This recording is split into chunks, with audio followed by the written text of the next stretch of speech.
Member from California, Representative Kamlager-Dove, for an opening statement. Thank you, Mr. Chair. It's so cozy up here. And thank you to our witnesses for being here today. I'm so glad that we are shining a light on where the Trump administration's export controls policy is falling short, which is in a number of areas if the frequency of our export controls discussion is any indication. Advanced SME and their sophisticated subcomponents are a particularly important topic.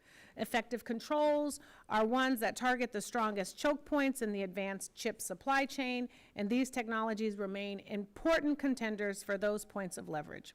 But a year into the Trump administration, continued loopholes are no longer an accidental oversight. They are de facto administration policy.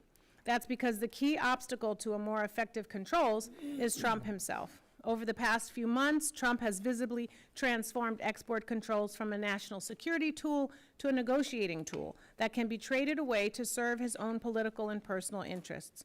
Export controls have fallen victim to the same self-serving deal-making that characterizes the rest of Trump's foreign policy at the expense of U.S. interests. Trump's trade war with China has completely undermined the U.S. exports controls regime. By imposing controls to gain leverage in trade talks, the administration turned export controls into a concession that can be negotiated away.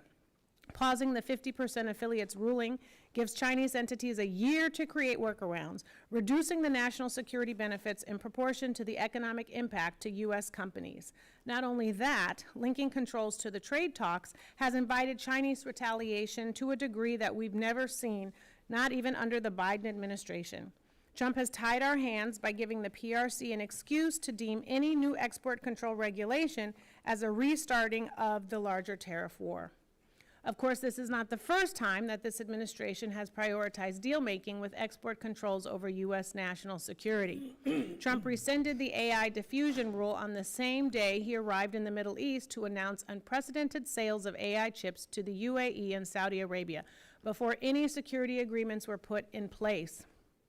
And the day after downplaying the murder of Jamal Khashoggi in the Oval Office, he greenlit the sale of 35,000 Nvidia Blackwell chips to Saudi Arabia's government-backed AI company, Humane. What the supposed cybersecurity and reporting requirements are, and whether this was even a net benefit for U.S. interests, is an open and very real question.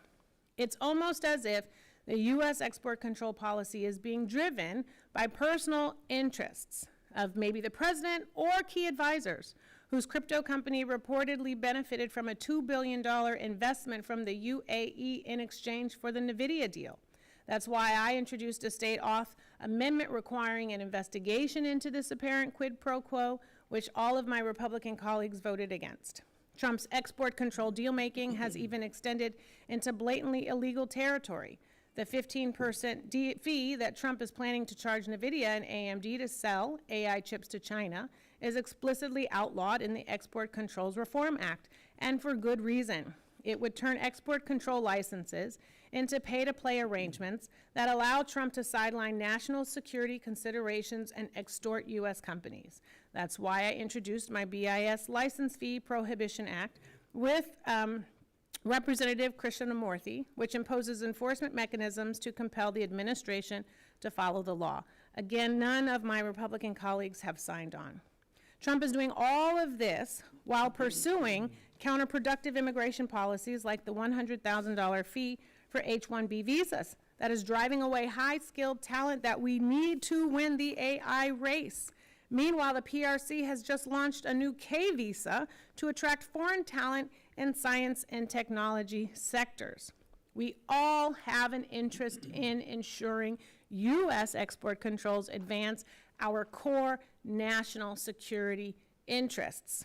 I am so glad that I'm on this subcommittee and that I work with this chair, who is also incredibly focused on these issues. And I'm glad that this hearing is happening so that we can focus on the fundamental objectives. And I certainly look forward to a robust discussion. Thank you, and I yield back. Gentlelady.